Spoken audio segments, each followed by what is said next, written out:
संगमनेरच्या स्टँडवरती आम्ही उभे, शनिवारचा बाजार, तो शेळी घेऊन आला होता बाजारला विकायला.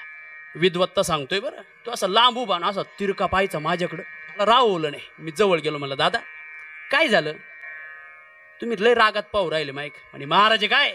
म्हणलं हो हाय महाराज.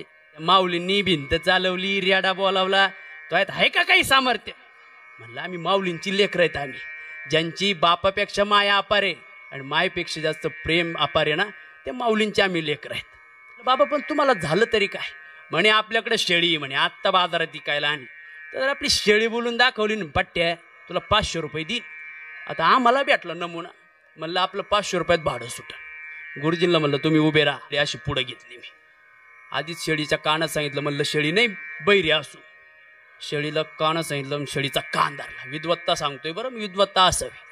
शेळीचा कान धरला आणि शेळीला सांगितलं, शेळे सांग शेळे, एप्रिलच्या नंतर कोणता महिन्यातून? जोरात कान पिळला. शेळी म्हणले मे. पाय बोलली का नाही?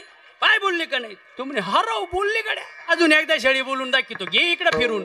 शेळी फिरून घेतली, दुसरा कान धरला. शेळीचा पुन्हा कान पिळला. शेळे सांग जूनच्या अगोदर कोणता महिना येतो? शेळी म्हणली मे. म्हणलं पाय बोलली कडे. पट्ट्यानं 500 रुपये दिले.